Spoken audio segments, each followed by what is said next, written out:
Welcome to another episode of Watch Me Do Family History with Chris Knudsen. Today we are trying to help family history consultants learn how to better help members of their ward with their family history. Today I'm going to be continuing to help a member of my ward named Ryan, and he has a goal of taking 10 names to the temple. Let's get started.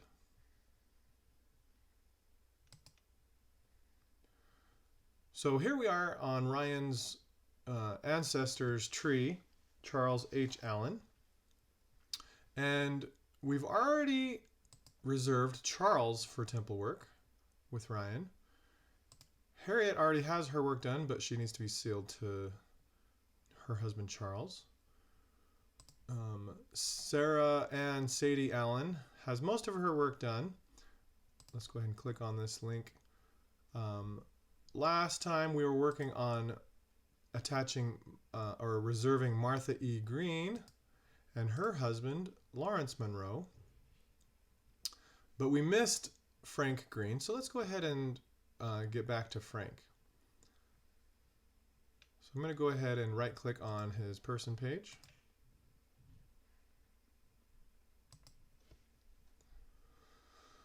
So here we are looking at his ordinances. He needs all the ordinances still. So let's see what we know about Frank. He was born in New York. We don't have a death date.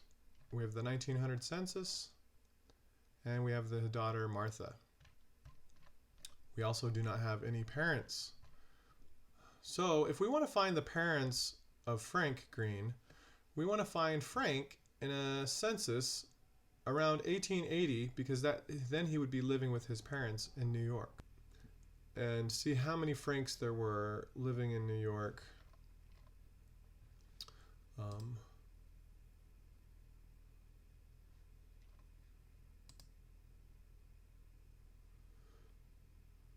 And where was Martha born? Martha was born in New York as well.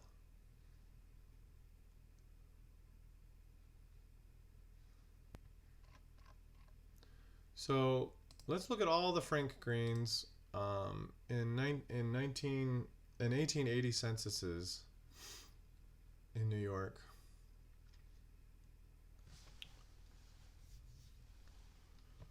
Or with the birthplace of New York. So I'm going to click collections, and we're going to go down here to 1880. And we're just looking at 1880 census records with Frank Green's being born in New York, with the birth range from 1874 to 1878. So we have the first one, Southold, Suffolk, New York.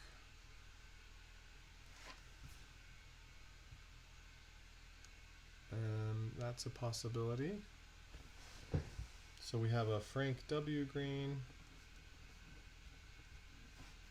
with parents Charles and Julia,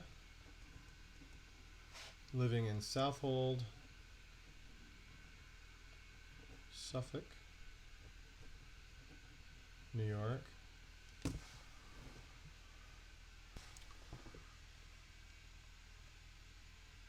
And then we have Frank E. Green with Charles and Martha.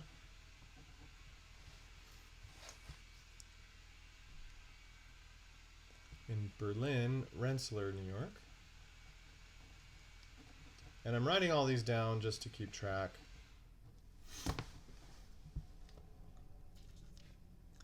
And then, boy, yeah, there's a lot. Francis Green to an Alice, Charles and a Catherine, John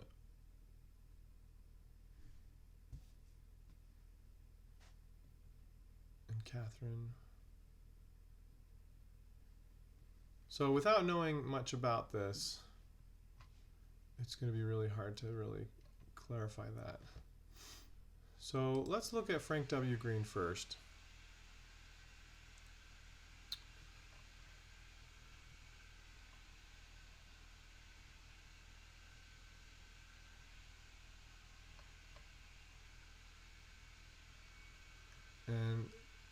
We're going to go ahead and do this same search on Ancestry.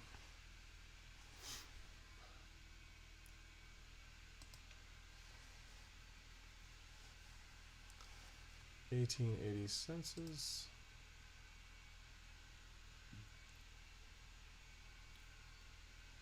So what was Frank doing in Vermont?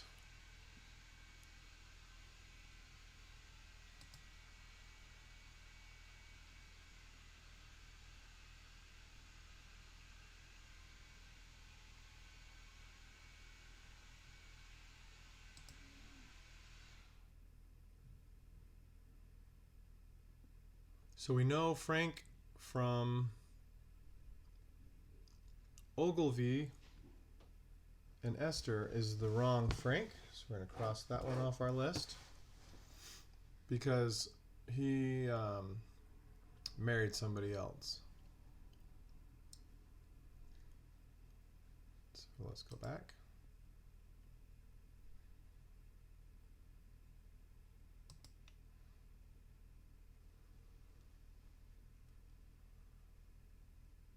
Frank W. Green, Charles and Julia.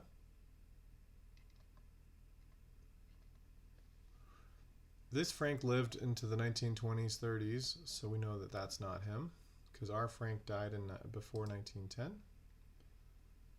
Frank J. Green, Father Jacob and Mother Susan. He also appears to have census records in other places, so we're going to rule out him. And Auburn, Cayuga, New York. Birthplace, New York. Father's birthplace, England. Mother's birthplace, England. Our Frank, his parents are listed as being from New York, New York. So we know that Cayuga is also ruled out.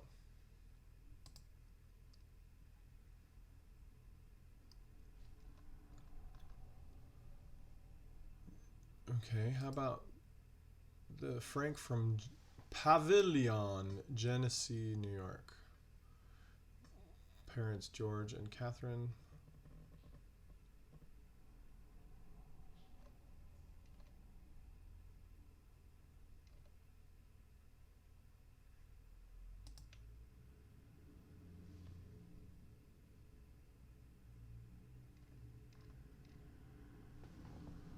Okay, so not this one because he's married and he's dead by 1910.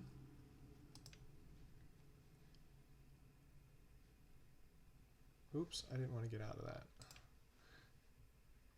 Let's go back to details. We're going to go back to Ancestry.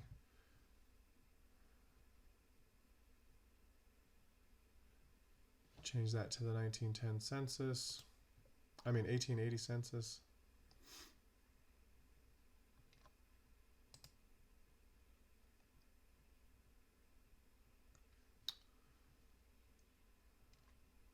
We were doing Cayuga, Pavilion, Genesee. That was also not one.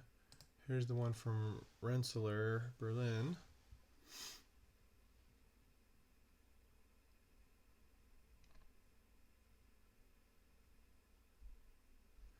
This is the one that Ancestry thinks is him. It brought this up before. Something about it they think makes sense. Bennington, Vermont. He's a laundryman.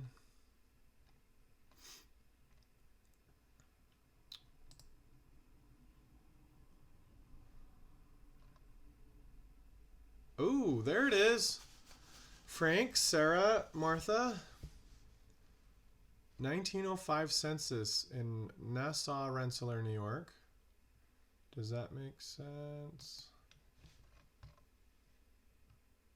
Frank, Sarah, Martha. 1905. Martha would be 6. That's how they made that leap. Okay, so why in the heck did they get married in Vermont? Okay, so this proves that Frank E. Green and Sarah A. Green and Martha lived in Rensselaer, New York in 1905. And Rensselaer, New York is where Frank lived with his parents, Charles and Martha. So we just found Frank's parents, Charles and Martha.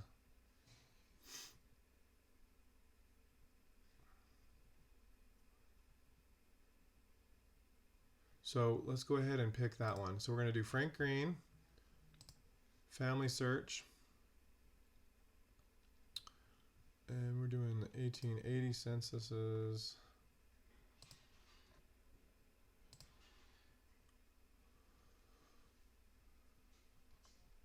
Charles and Martha in Rensselaer, New York.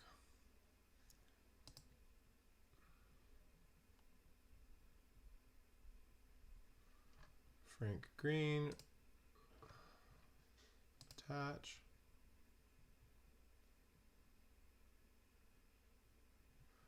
We're going to add his parents. Now, they may end up being duplicates later on, but we won't know until we add more information.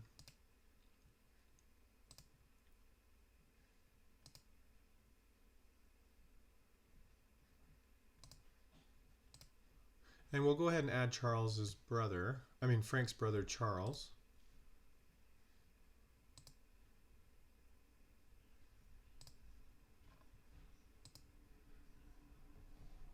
Okay, now,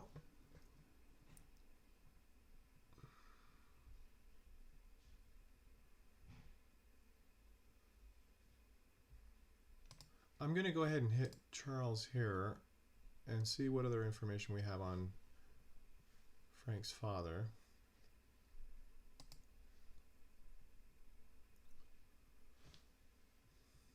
So 1870.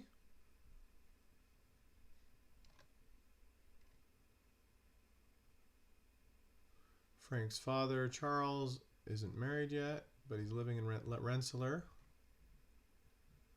Birthplace, New York, about 1846. He's helping on a farm. So somewhere between 1870 and 1880, he gets married. Let's try 1875. So here's Charles marrying Martha and living with Charles E. Green. Okay, that's great. Okay, so one more record that we can add.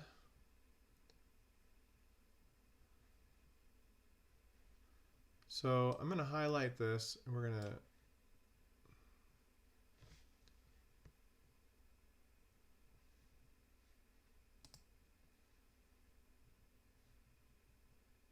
let's go ahead and look at. We've already done all of this. We're going to refresh Frank's details page. We've got the parents added. We're going to click on Charles. There's the 1875 census that we were just looking at. And it's easier to attach it using FamilySearch, so we'll go ahead and attach it there.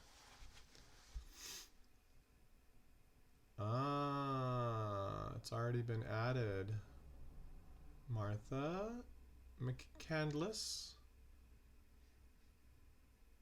Yeah, so they ended up being duplicates. So that's good. So let's go ahead and click on Charles G. Green.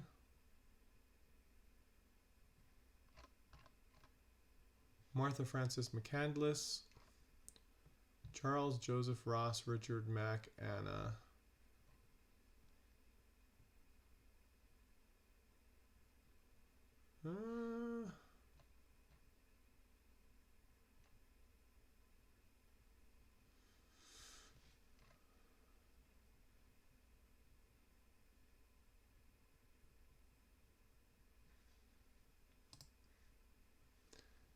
In 1875, there's a Charles Green here.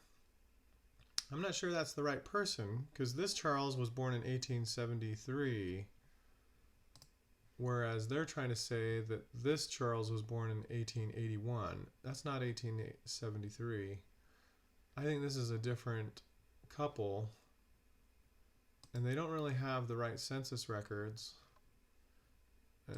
You look at the 1900 census, the original Charles was gone from the house. So this is a different Charles, and you've got a Fanny Green. Let's click on her. Number of living children, 7. Years married, 19. And this is them living in Oregon. Her birthplace is Kentucky. So the Charles G. Green is not a good record. So we're just going to stick with ours. And I'm going to detach these records because they don't belong to that other couple. That other couple doesn't even have the right person. This Charles is born in 1881.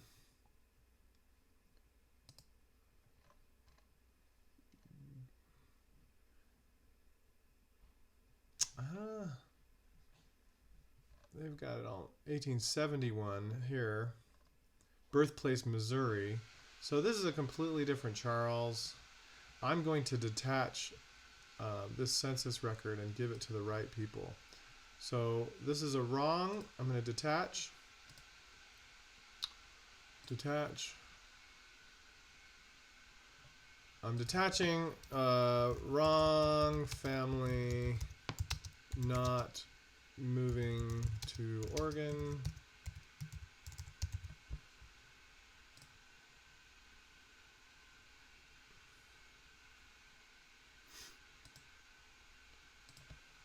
Wrong birth year for this Charles. Now we can attach this record to our Charles and our Martha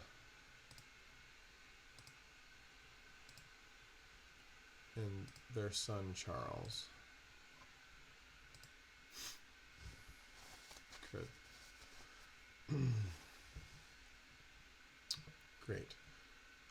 Now there's a lot more where that came from. So let's just add a couple more.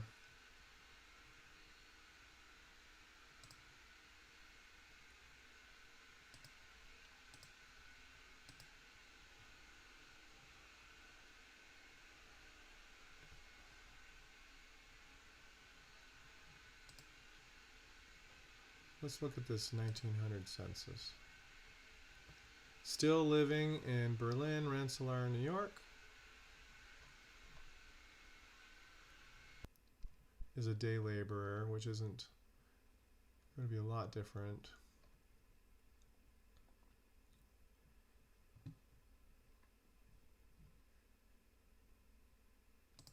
Let's look at this. Martha M. Simmons, Minnie Lydia Girk. Let's see what that says. Birthplace, Berlin, 1885. 1885, which would have been 10 years after Frank. Charles W. Green, Martha N. Simmons.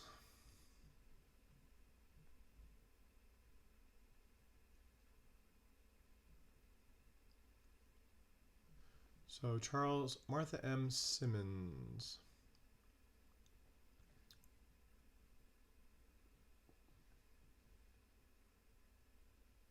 So it looks like this is a possible sister of our Frank if Frank's mother is Martha M. Simmons. Let's see if we have any more information about Martha M. Simmons. Here's a 1905 census, 1875. Martha Simmons, marriage record. Same one. Okay, Minnie got married in Vermont as well. What were they all doing in Vermont? Why would they all get married in Vermont? Bennington, Vermont. Where did our Frank get married?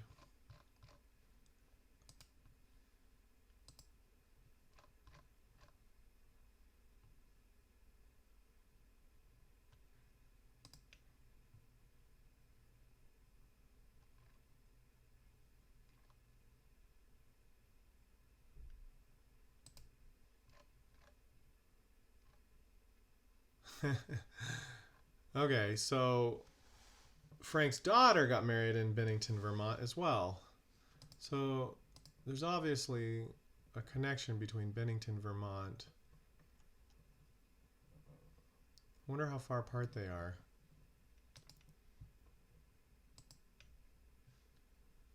Let's go to maps. Bennington, Vermont. And let's get directions to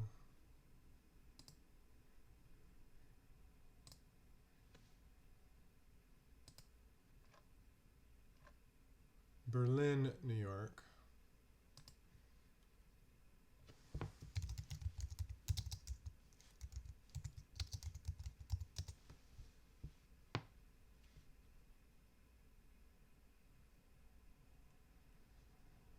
So it's only 21 miles away. Maybe that's the big town that would have a place to get married.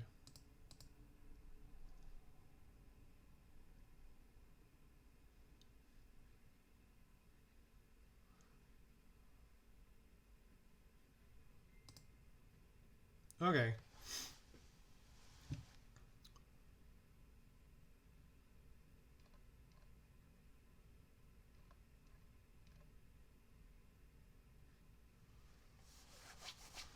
I think it's the right one.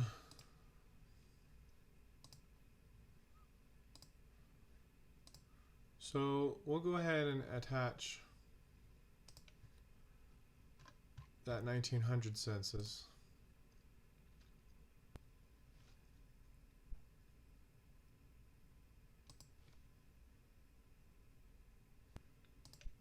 So we'll go ahead and attach this, and we'll declare Frank a real person.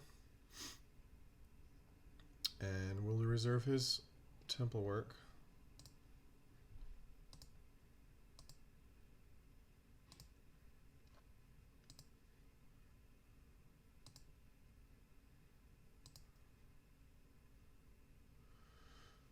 When you add siblings, you increase the chances of finding duplicates, and so that's why it's always a good. Oops, I forgot to attach the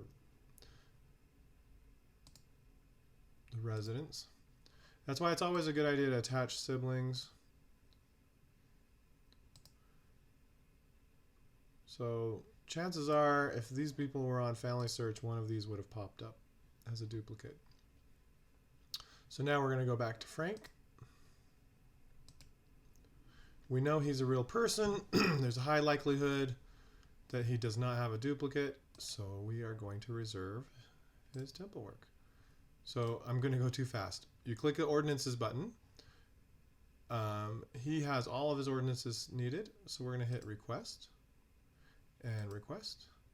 And the church policy, you can read that through and click accept. And we've just added another person that Ryan can take to the temple. And that'll be it for today. So we learned a lot about how to find possible parents when you live in a state where everybody has the same name. So there were several Franks, but it was became very clear which Frank was the correct parents of Frank, which parents were the correct parents of Frank, as we searched each one by one and found additional records showing where they were living and how that matched up with where they were living, where Frank's records showed, and also the marriage place of Frank's daughter, and the marriage place of Frank's sister. Just went to kind of further show the likelihood that those were Frank's correct parents. And since he has parents that aren't on FamilySearch, he doesn't. It's high likelihood he doesn't have any duplicates currently, right now on FamilySearch. So we're going to go ahead and end there. Thank you for watching. I hope you enjoyed watching this video. If you did like watching this video, please click the like button, and feel free to subscribe to my YouTube channel, Watch Me Do Family History, by clicking the subscribe button below as well. And that'll give you access to other family history videos like this one. Thanks for watching, and we'll see you again next time.